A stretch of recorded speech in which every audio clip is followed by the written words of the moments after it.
Good morning and welcome to today's webcast, Benefits of Construction Project Cost Tracking. Before we begin, I'm going to play a brief housekeeping video. Welcome, and thanks for joining us. We're pleased to present another in our ongoing series of continuing professional education webcasts to help companies and individuals conquer challenges as they plan for what's next. Our presentation will start in a few moments. Before we begin, here are a few things to keep in mind. You can customize how you both view our presentation and interact with the presenter. For better viewing, close all other applications and turn up your speaker volume. You can also adjust window size and placement or enter full screen mode using the controls at the top of the window or dragging the bottom right-hand corner to resize. At the bottom of your screen, you'll see a series of icons, each relating to a different aspect of our session. You can download the group attendance sheet and a PDF copy of today's slides from the slide deck and handouts widget to the right of the slide view. You can ask our presenter questions during the webcast by typing a question in the Q&A window below the slide view and clicking submit. We'll do our best to answer all questions during the presentation or follow up via email. If you experience technical difficulty during today's presentation, refresh your browser by hitting the F5 key. Today's session will offer you 1 CPE credit. To receive credit, you must meet the requirements as specified by the National Association of State Boards of Accountancy. You must attend at least 50 minutes of the session and respond to at least 75% of the polling questions, which we'll ask throughout today's presentation. To respond to a poll, click the button next to your answer. We'll track your progress and alert you when you've earned CPE credit. You can then click the certificate icon in the CPE Progress widget to open a PDF file that you can save to your computer. Don't worry if you can't download your PDF certificate today. We'll email a copy to you in 2 weeks. If you're attending this webcast in a group, you must complete our attendance sheet to receive CPE credit. The attendance sheet is available in the slide deck and handouts widget. Please have all group members sign it and send only 1 sheet per group. Also note that CPE credit can be awarded only to participants registered as themselves and isn't available to participants who view the on-demand version. As a reminder, the presentation you're about to see isn't legal, investment, or accounting advice. We encourage you to seek the counsel of a professional service provider to apply this content to your specific circumstances.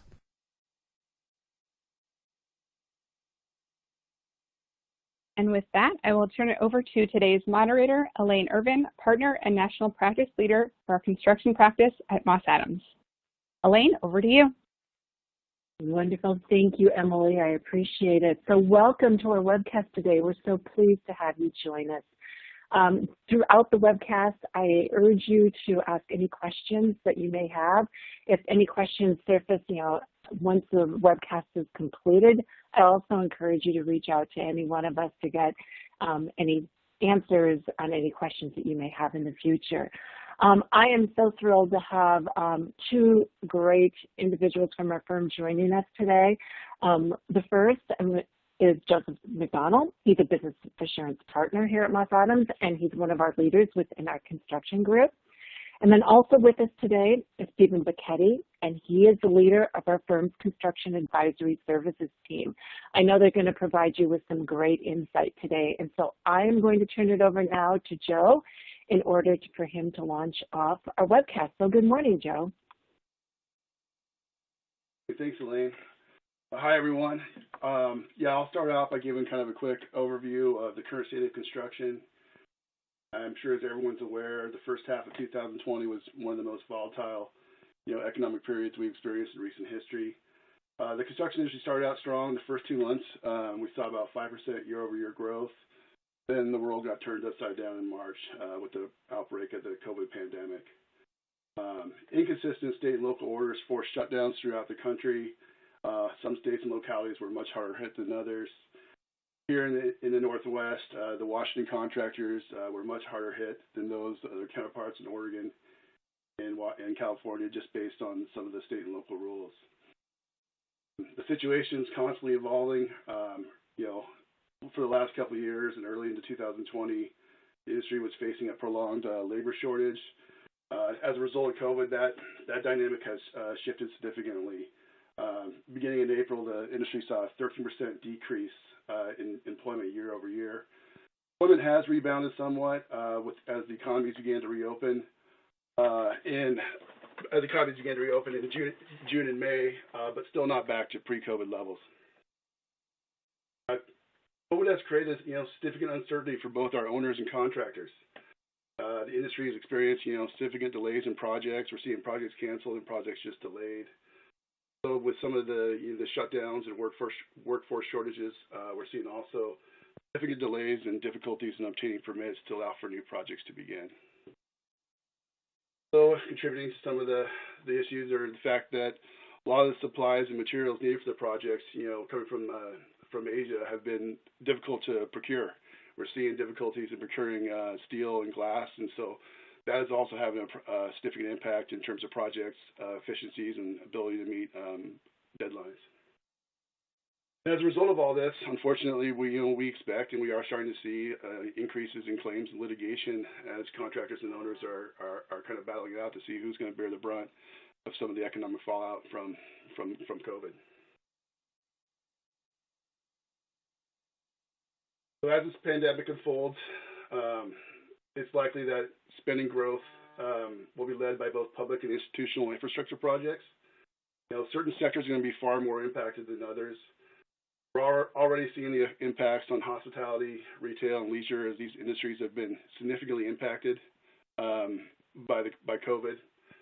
Flip side of that, we're seeing some industries that are doing better than others. Hospitality, utilities, and transportation could see significant increases over the next couple of years. I attended a meeting last week, and I was with two contractors, and one contractor works with building hotels, and the other contractor primarily with building schools. And you couldn't be on two opposite ends of the spectrum in terms of the impact that COVID is having on their respective businesses.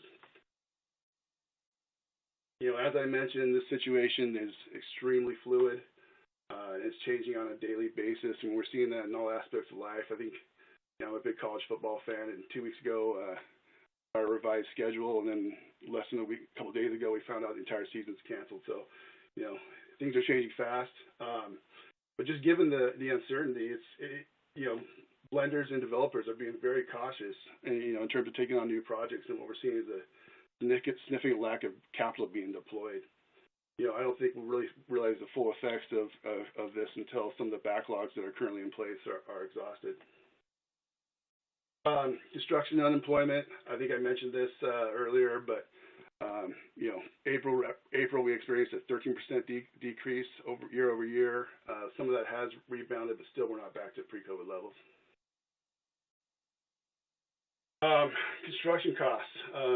I mentioned this earlier, but we are seeing significant increases in construction costs, mostly driven by material and safety costs. The industry is also facing significant labor productivity declines due to some of the social distancing measures that have to be implemented at job sites. For contracts in place at the start of COVID, many of these contracts included liquidated damages clauses. And there's still a lot of unknown as to whether or not the force majeure clauses will provide protection for the contractors or the owners. As a result, I think we're expecting and we're starting to see significant litigation and claims resulting from that. Here in Oregon, so obviously COVID has represented significant challenges in terms of navigating some of the safety requirements, and one example is here in Oregon, that meeting the other day, and OSHA is currently looking at the rules to whether or not all COVID claims might represent an OSHA claim. There's been some discussion in OSHA that all airborne infections may be subject to claims. So expecting more and more issues to come out of that, and so pay attention to what's going on in your state and your state OSHA authorities. So also, COVID is changing how we are managing our projects. Owners and builders are navigating complex compliance with safety requirements, which is significantly changing how projects are managed. Seeing changes in how phasing and sequence of work is done, with additional shifts being added as contractors look to limit the number of employees on job sites and the headcount. We're seeing the deployment of new technologies also to limit headcount. Companies are deploying robotic alternatives to use for manual repetitive tasks. Additionally, we're seeing the deployment of drones and other video technologies taking the place of inspections and normal job site visits. On a positive note, we're also seeing the industry starting to pivot to some different technologies or different alternatives. Prefabrication and modular construction has seen a significant increase versus historical, job site assembly. As I mentioned earlier, currently we are hopeful that the Congress could get together and get a future infrastructure stimulus package passed. We're all aware nothing in Congress seems to be happening at this point, so significant uncertainty as to whether that will happen, but we're hopeful at least until after the election. Finally, going forward, we're hopeful that some of these technologies can be deployed in terms of increasing the efficiency in which some of the regulatory framework works and expedite the process of bidding and approval of jobs. Well, it looks like we have our first polling question, Emily. All right, our first polling question today. Did your company require a PPP loan? And your options are A, yes, B, no, or C, I'm not sure. I'll give everyone a few moments to respond. To participate in our polls today, please click the button next to the answer you choose and hit submit.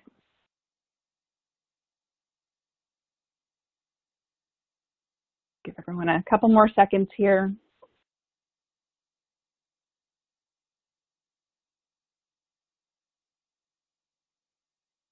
All right, let's take a look at the results. Joe, back to you. All right, so advantages and opportunities from construction project cost tracking. By and large, when we look at our contractor clients, most of our clients are doing a fairly good job in tracking their costs, some better than others. As we've seen over the last 5 months, though, the world can change in an instant, and those with strong cost accounting systems were in a much better position when the challenges of COVID were presented. One example would be just the PPP loans. I'm sure we're all familiar with PPP loans. A significant component of the loan forgiveness calculation, centered around payroll and associated costs. So for those contractors with strong accounting systems in place, the forgiveness calculation was pretty straightforward. They were able to accurately determine their loan needs and have a pretty good idea on their ability to meet the forgiveness requirements. For those that didn't have a strong cost tracking system, it posed a much greater challenge. And we saw instances of them taking too much in loans and not be able to meet the full forgiveness calculations. Another example would be revenue-based taxes. I'll use Oregon here as an example. About a year ago, a little more than a year ago, Oregon passed a activity tax, essentially a gross receipt tax. Essentially, the tax was 0.57% of gross receipts, which was reduced by a percentage of cost of goods sold. So for companies that didn't have, without strong tracking systems, seeing is that if they weren't appropriately burdening their jobs, their cost of goods sold line item was reduced, which ultimately resulted in them having to pay higher taxes. This tax here in Oregon was passed by the state, House and Senate, enacted in less than a year. I'd imagine with the economic fallout resulting from COVID, the states look to kind of recapture some of the revenue lost. It's likely that we'll see more states looking for some type of a gross revenue tax. Insurance coverage. The industry is already experiencing a high number of sales and close downs of contractors. This will likely result in generals to have more subcontractor default claims. So whenever you're in a claim situation, it's extremely important that you accurately track as you're working with your bonding and insurance companies for recoveries. Profit management. This one seems pretty straightforward, but you'd be surprised how often we see situations contractors felt everything was great, and all of a sudden, they turn around and they're facing a substantial loss on the job.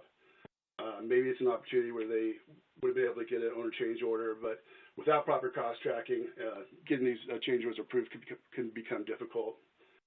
Needless to say, having real-time information on job profitability is just so super critical to be able to run an efficient and profitable job. Additionally, the improved cost tracking provides you much better information as you're estimating your next job. more accurately bid jobs, and hopefully, reduce some of the estimating hours involved as you go and solicit new work. And finally, client relationships. The stronger the tracking system, the better your accounting records, more transparency you're able to provide to the owners, just the better the working relationship you're going to have, the less scrutiny you're going to face on a monthly basis as you submit your AIs and billing packages. And the higher likelihood that as you do come to situations where you have pending change orders, you're going to see approval from the owners. And, finally, in the event that it can't be reached and the disagreement is going to a claim situation, the better your accounting records and the better you're tracking your costs, ultimately it's going to result in a higher recovery rate when those claims are eventually settled. That's kind of a quick summary of what's going on in the construction industry and some of the advantages and opportunities of cost tracking systems. And with that, I'll turn it over to Stephen Bachetti. Stephen, as Elaine mentioned, Stephen's a director in our construction and advisory practice.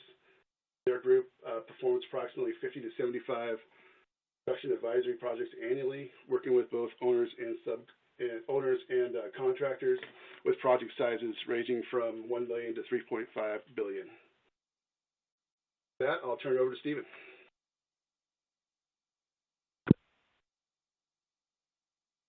Thank you, Elaine and Joe, and good morning, afternoon, or evening, everyone, depending where you're at. We have a huge crowd, and we're really excited to go over this content with you, so thank you for joining us today.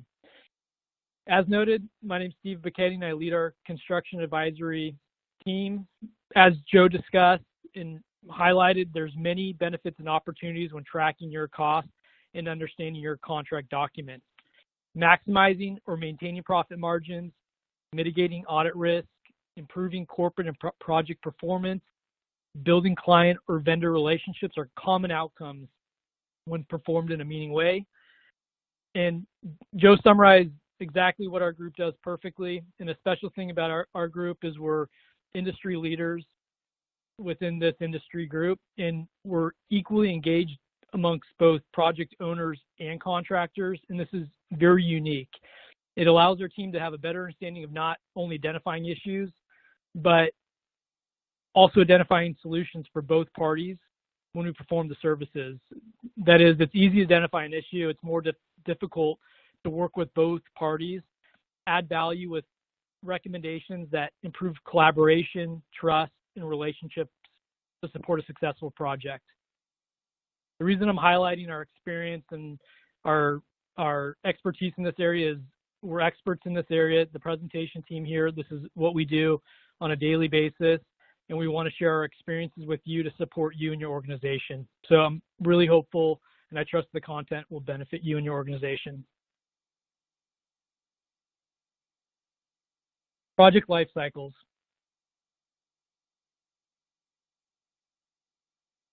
Each project or program follows these general project life cycles summarized here. Understanding where you're at within your project is important from both an owner and contractor's perspective to ensure you're tracking your costs appropriately at the correct time. The general project life cycles are planning, programming, design, construction, and completion and closeout. For the owner, during the planning and programming phases, they're defining needs and scoping and procuring a contractor to perform the construction services. Contractors are generally engaged during the program and design stages. For contractors, it's during the program and design phase that you need to understand your contract types, which we'll cover a little bit later, the cost of work definitions, so that you track your project cost according to the contract documents. Understanding the cost of work definitions is not a construction or completion phase type to do this analysis. Tracking and understanding your costs at project inception is critical to ensure your profit margins are well understood based off the compliance of the contract documents. This means collaboration amongst your project estimators, contract negotiators, and project management team is critical upfront. So at program and design stages, to recap, you need to understand the terms to play by and update your billing procedures accordingly. Not all contracts are the same. This will help you analyze your performance on the job accurately. Or two, You can always push for negotiate more reasonable terms or favorable terms consistent with your billing procedures to ensure that you're mitigating audit risk, tracking project performance accurately, and maintaining your profit margins. If you sign up for a contract with cost of work definitions that are inconsistent with your project billing system or capabilities, you're at risk of reduced profits, potential relationship impacts that Joe noted, and even worst case scenario, potentially a reputation. So we'll go through 6 items of steps to improve project costs, tracking, and reduce non-compliance based on COVID-19. In these 6 steps, we'll cover how you can improve tracking your costs, which will increase your chances of a successful project outcome and a successful relationship with your contracting party. Review your contract language, review your insurance coverage, leverage technology, confirm accuracy of billing and progress billings and schedule, separate and track costs, and be proactive. So first, reviewing your contract. You need to know your paper, your contract document. It doesn't matter what you think is reasonable, fair, or what you think is an industry standard. Your contract outlines your terms and you need to play by them or push for change to meet the new circumstances of COVID-19 to ensure contract compliance. So first, review your contract for applicable COVID-19 provisions. If you have COVID-19 impacts, this will provide the framework or the starting framework for you to issue a change to the contract. 2, assess contract language that's no longer applicable based on updated working conditions and update your contract documents accordingly. I'll provide an easy example that I think everyone can understand. Most AIA GMP cost of work definitions note that on-site construction management labor charges are allowable and off-site construction management labor charges are not allowable. As you know, on-site construction management may not be the safest practice or in the best interest of the project. Therefore, owners and contractors need to work together, get the owner approval documentation, push through the contract documents that allows for off-site project management, and this will prevent you from having a potential audit finding in this area and validate compliance with the contract terms. If you're a contractor, you know your contract, you know the practices have significantly changed, so you need to look at your cost of work definitions, unwind the definitions, and make sure that the practices on the job site, which need to focus on safety, align with the contract documents. Owners, for you need to know that project safety is in the best interest of the project success. So making sure that the cost of work definitions, safety is critical throughout the project and consistent with the contract terms. 3, reference the National Association of Home Builders COVID-19 Basic Infection Prevention Measures or equivalent and ensure best job site safety practices are being implemented both in practice and within the contract documents. Again, your practice and contract documents need to support the new environment. I assure you, no one estimating a job, or I don't think so, no one estimating a job or negotiating cost of work definitions a year ago knew this was coming. Both parties need to come together as a team, once again, and ensure safety practices and cost of work definitions support this critical effort. A infected site is not favorable for either party. So you can utilize this list as a baseline to implement change and ensure you're tracking and managing your project costs in a compliant manner. 4, I'll say it throughout this whole webinar and for all the clients and prospects we talk with, job safety is critical for both parties. So this needs to be the baseline for all conversations. And then tracking your costs and ensuring alignment with the contract is critical to maintaining and maximizing profits and budget, assessing performance accurately, and promoting a good and transparent relationship with your contracting party.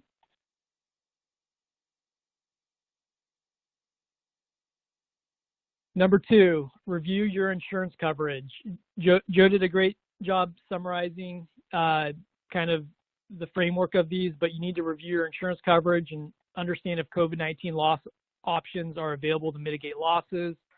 You need to understand differing insurance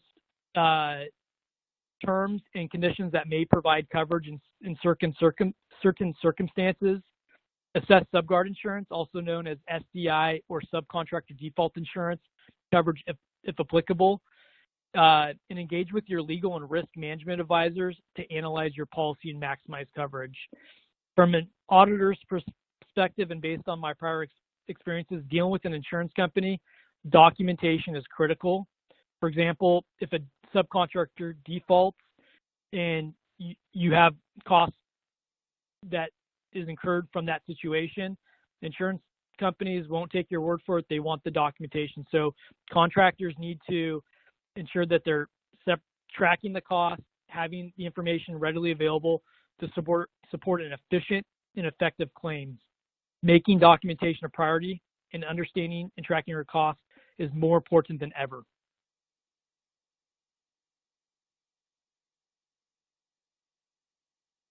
Leverage technology. Here are some basic ways to improve tracking your costs. Having done hundreds of audits and seen a range of, or hundreds, maybe thousands, I've seen a range of documentation from advanced, sometimes too advanced software systems to paper documentation. You need to identify relevant data for external and internal stakeholders, understand their needs, and the people you need to take in consideration are board, management, project management, key stakeholders, etc. You need to plan to design system collection or systems to collect, store, analyze project data, and report results in a meaningful way. And when you select a system or means to monitor or manage projects, take steps to ensure it will provide the capability to report on projects and programs with minimal manual effort. I find everyone's really good at Excel until they make a mistake and it causes a huge issue. Excel issues happen to the best of us. So whenever you can rely on system generated reports with good technology controls, I find that it helps all parties and it's most efficient for everyone's time. And finally, regular report on project status and activities with appropriate personnel. This will ensure that you know your project costs. If there's any issues that are occurring from, let's say, COVID-19, you're identifying and mitigating those risks as soon as possible. Technology, when leveraged correctly, can significantly improve your company's ability to track, assess performance, and maximize or maintain profit margins. And I find this is one of those easy, low-hanging fruit where you can reach out to your trusted advisor to assess your current state, areas for improvement, maybe determining where you're at now, some low-hanging fruit things that you can implement, and developing an overall strategy to optimize performance through smart technology is an easy win. The people here on this call, we deal with a lot of different clients, and we see what works and what doesn't, and it's very quick and easy for us to support you guys on this. And smart technology can both be leveraged from a financial reporting standpoint and like consolidations, as well as a job site operational standpoint. So having both types of technology considerations is important to support your success.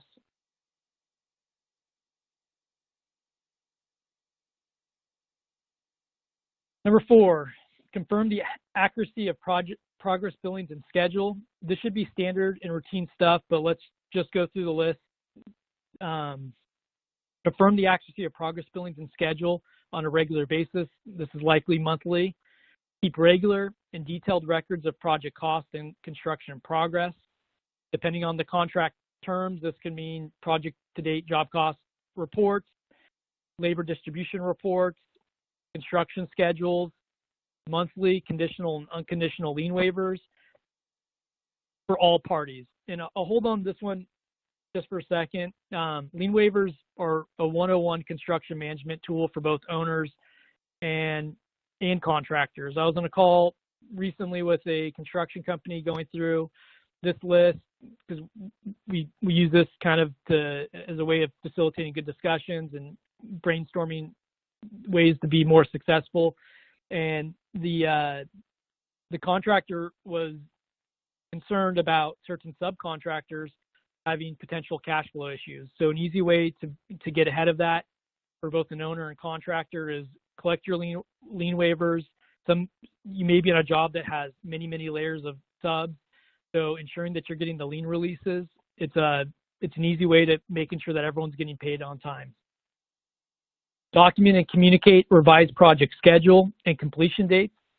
Update and implement staff resourcing plans and equipment usage plans to ensure alignment with any revised schedule. So I'll dig in this one a little bit deeper. Has your project been delayed or halted? If so, contractors and owners need to work as a team to assess the current situation and discuss a ramp-up schedule. I was speaking with a really smart and mindful Pacific Northwest contractor recently, and they had some impacts from COVID, and their 100% focus was what's the owner's ramp-up expectations, and we got to be ready to address it accordingly. But having your equipment on site, your team ready to go, comes at a cost. So I find having a conversation with the owner on the delays and the ramp-up schedule to ensuring that cost and schedule are lined up is a great first step. And this type of conversation with the owner is better now versus later, so that you get the cost, schedule, priorities aligned for a successful outcome for both sides. If you're not tracking your project costs against your contract documents, again, you may be at risk for unforeseen audit risk exposure. So implementing review controls on a monthly basis and procedures now is critical.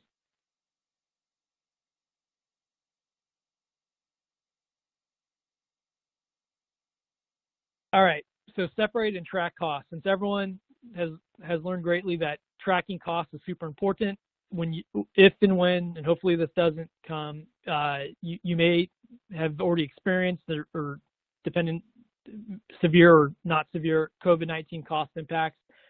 But regardless, if you're getting these impacts, whether it's material increase costs, escalation, reduced productivity, etc., you need to track it, separate it, so that you're in a position to negotiate or work with your owner to kind of work out a deal on the new environment that everyone's living in.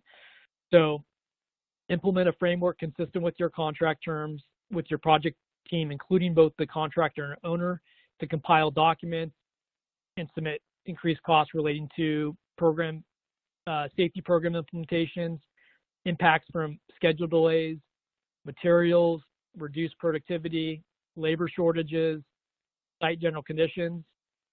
If your project has not been impacted, you're extremely lucky, and you should get this framework set up now, so when the time comes, you're ready to go. And I assure you, whoever reaches out to, if you're the contractor, if you reach out to the owner, if you're the owner, you reach out to the contractor, you'll earn tons of brownie points for being proactive and caring about the project success and meeting everyone's expectations. And again, having these conversations now will help both parties get on the same page in a fair and reasonable manner.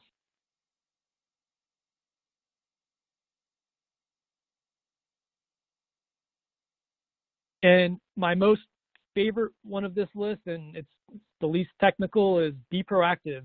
So be proactive with project cost tracking and reporting and COVID-19 strategy communications. Discuss and document possible impacts and responses amongst key project stakeholders.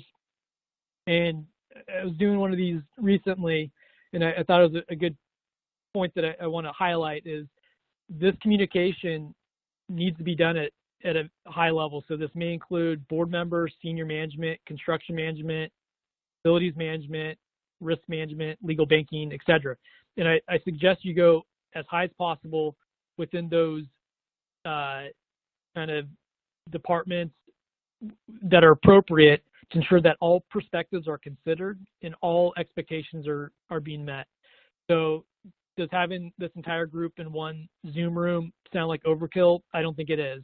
You need to make sure that you're aligned with all parties within these groups, making sure that all perspectives are considered, and then that all types of scenarios are agreed upon. And then having a united team on short-term and long-term responses will pay huge dividends for all parties.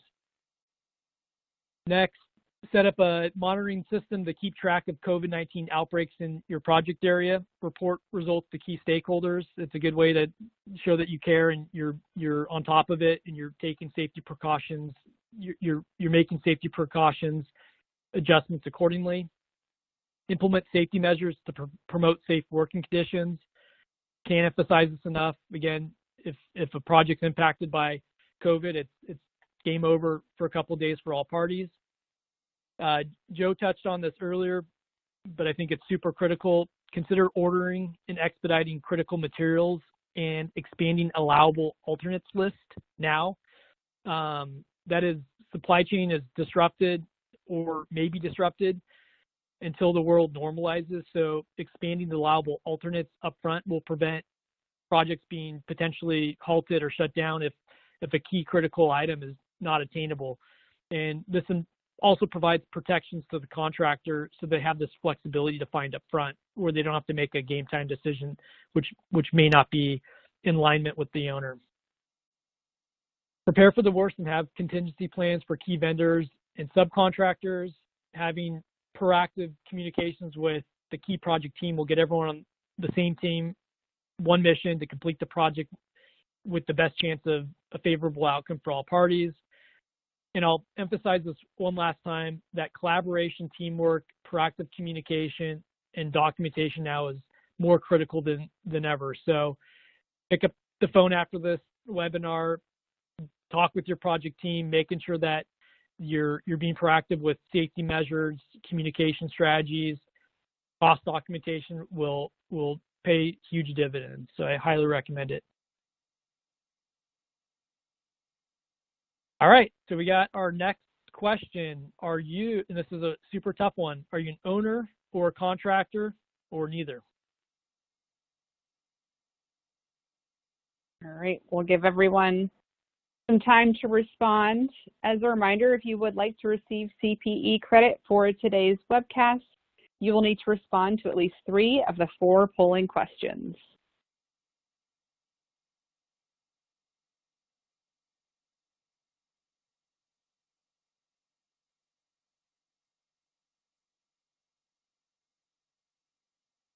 All right, let's go ahead and take a look at the results. Back to you. Great. So we got lots of contractors, a couple owners, and some people that are neither. Maybe they're looking to get into the contracting or building space. So hopefully this content's good for you. All right, guidelines for program and construction project controls, assessments, and audits. So briefly, I'll go through what the tools there are available for both project owners and contractors. You have your capital program assessments, where owners, for those owners out there that have lots of projects, making sure that all projects and policy procedures are consistent with best practices. The construction audits, as many of you guys know, it's cost compliance reviews for GMP contracts or T&M or cost plus type arrangements, where you evaluate the cost compliance with the contract terms. So I find that this is typically viewed by the owner as an ROI and the contractor as a kind of necessary evil of the business. But I'm finding more and more contractors are engaging or seeking out these services for a couple of reasons, but it's really to say, let's do these early on, figure out the gray areas that may exist, and let's discuss meaningful and productive ways to a resolution, whether it's a billing implementation or a contract administration controls. I find 99.9% of the people are just trying to get it right, and having constructive messaging, improvement recommendations to help both sides get on the same page is critical. The contract reviews, which again, I think are a huge area for both owners and contractors, is just going through the cost of work definitions. I find some owners and contractors, they're focused on the scope, but they're not really focused on the cost of work definitions. You got to make sure that you know what you're signing up for, understanding whether the cost of work definitions align with your billing procedures and practices, pushing for changes if your system's not capable of it, etc. The pay up and change order reviews are just kind of the same as the construction audits, but on a more frequent basis. And then the litigation support services, which is everyone's favorite, I'm sure.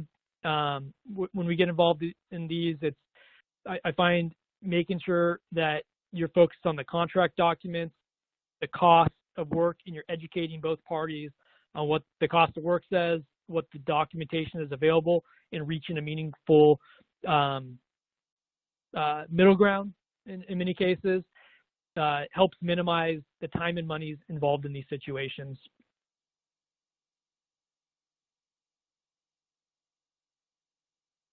All right, so what does the construction audit focus on? It validates contract compliance or tracking costs against your contract documents for contractors. It assesses performance for owners and for contractors, making sure that your performance is tracked against compliant costs, not necessarily versus what the estimates were if they didn't consider the contract document cost of work definitions. And then it identifies improvement opportunities to better align construction practices with industry best practices. And I find getting someone that's focused in this area early on can help both the owners and contractors reach a common understanding in a middle ground for a successful project. And ultimately, the right type of auditor is trained to validate compliance, help with collaboration, and support the successful relationship with both the owner and contractor.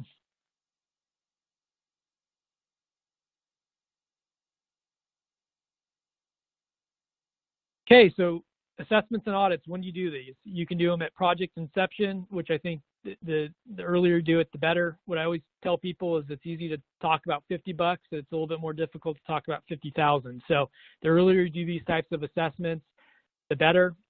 During performance is good to making sure that everyone's still on track, and then close out to making sure that everything closes up with a nice bow tie. An audit covers operations and project delivery, cost charges, schedule, and scope controls. The benefits of it for both sides: controls improvement, cost recovery, or maximization for contractors in often cases, and stakeholder visibility.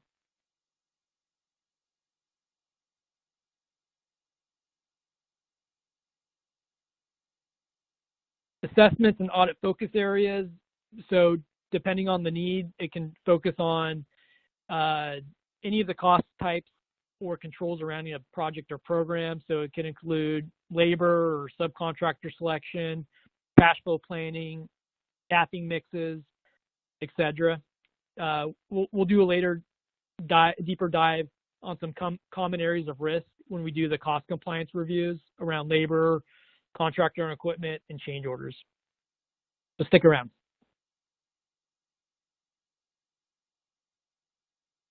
And again, kind of the anticipated program assessment and audit results for both owners and contractors, project economy, efficiencies and cost controls, early detection, like I noted earlier, compliance, tighter internal controls for both owners and contractors. I find some of the contractors we work with, we do these reviews on behalf of them for their subs, and we help them ensure that they're compliant with the contract terms that they're signing up for. So I find it's a win-win-win when it's done in a meaningful and productive way. Reduction in errors and overcharges, improved communication, which is critical on every successful project I've been a part of. And then it's an evolution of a culture of continuous improvement. And this is for owners and contractors and subs. If everyone's trying to do the right thing and trying to get better, I find great things happen for the project and great things happen for the relationship for the people doing that.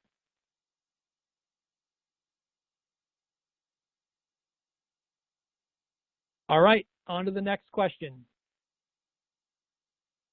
Emily, I'll pass it over to you.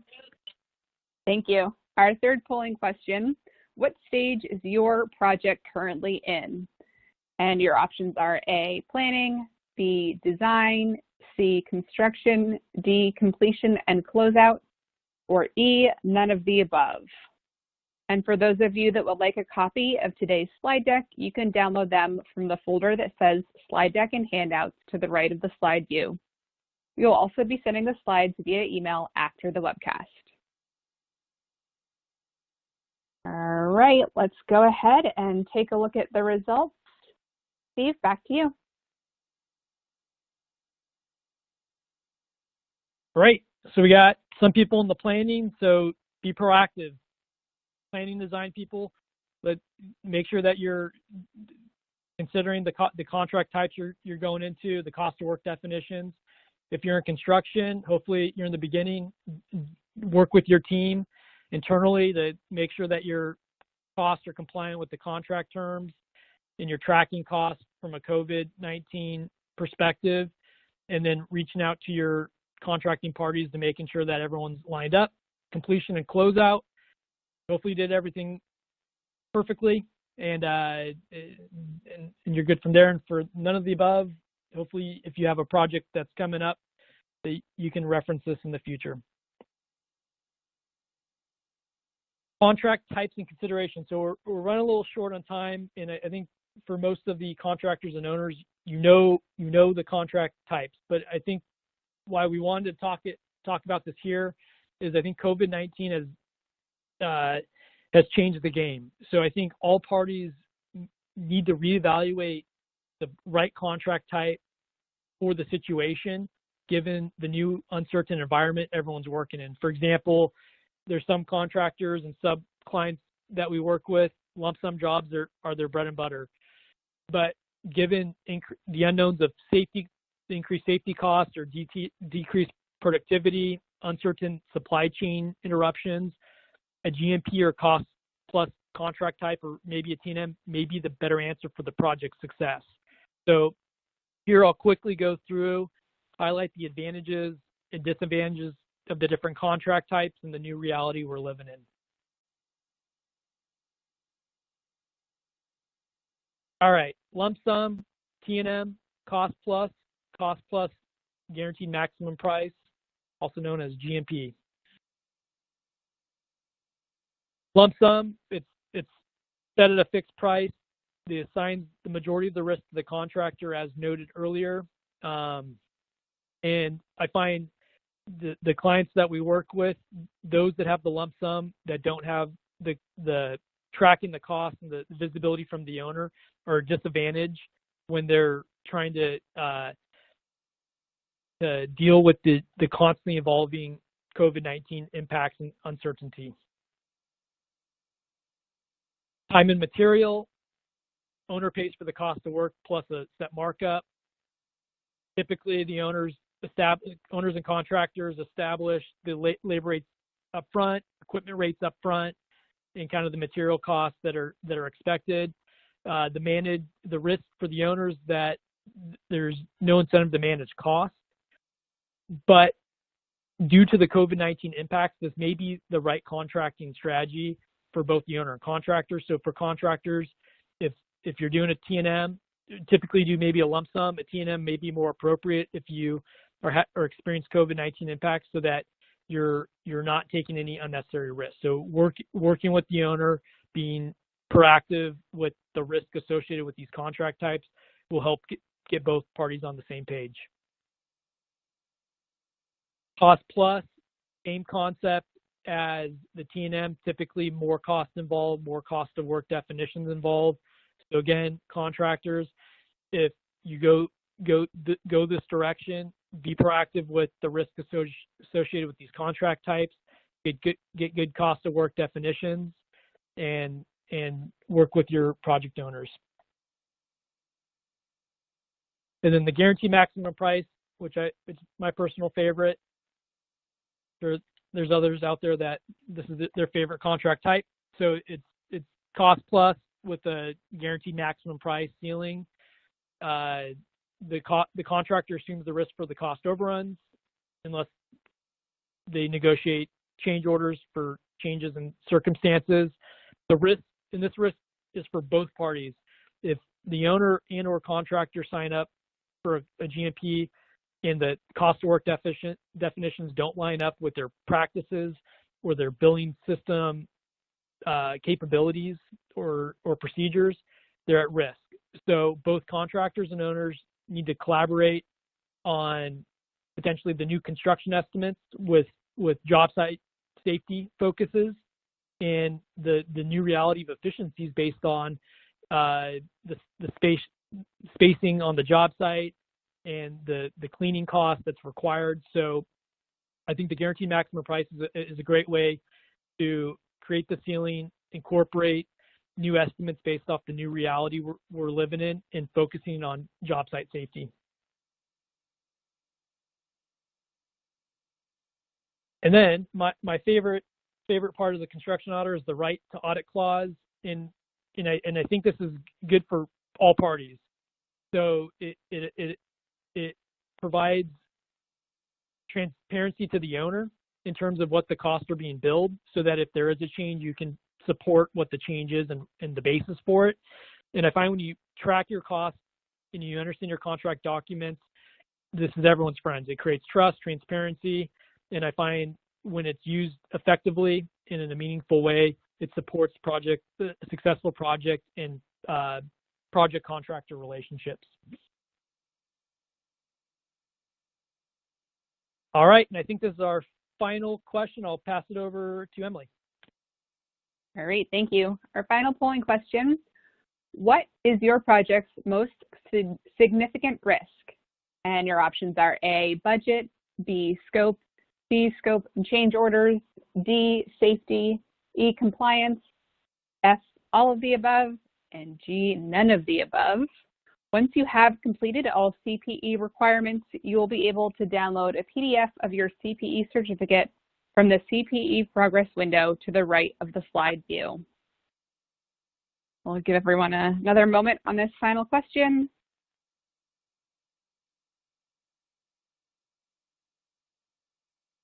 All right, let's go ahead and take a look at the results. Steve, back to you. Great. So budget, scope, all the above. Yeah, I think all of the above. When for every project, you don't want to go over budget. You want to make sure you get what you paid for. You're concerned about change orders from both the owner and contractor standpoint. Safety is critical because that impacts everything. And for those that have none of the above as concerns, that's great. You can sleep well at night. All right, so quickly, we got questions, and if we don't have time to go through all the questions, please write your questions. We want to help you, support you in your success. So please write your questions, and we'll get back to you if we don't have time to answer at the end of this webinar. So here I just want to go quickly through the common areas of risk I see for both owners and contractors. So the first is labor and burden. So the two methods that we see are actual costs and stipulated rates. So making sure you know what your cost of work definitions say is critical, and then billing accordingly. So, and this came up recently that the contractor, their cost of work definitions had actual costs as the cost of work definition, but they were billing based off the GMP estimate. So unless you have something connecting those two, you're at risk for an audit fine. So making sure you understand your contract type, what's the agreed upon labor type, and your billing procedures are consistent with that, then you'll be in a good spot.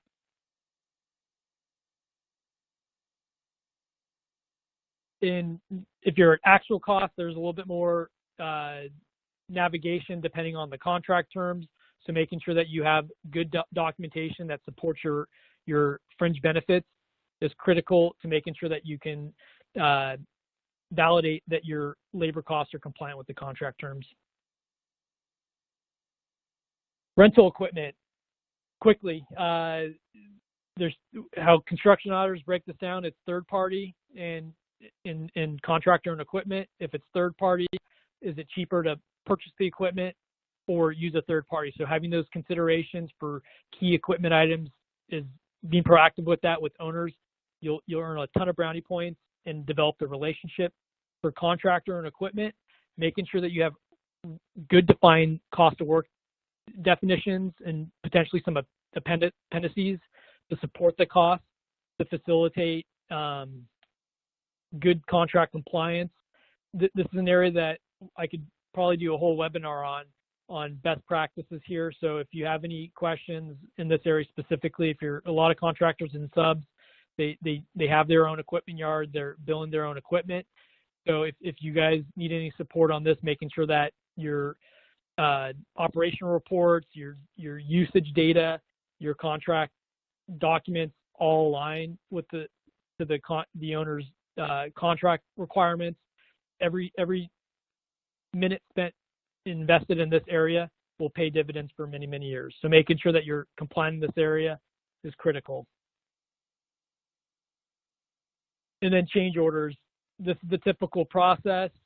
If you have great, and I'll just tell a recent story that we had an owner that we're doing work for.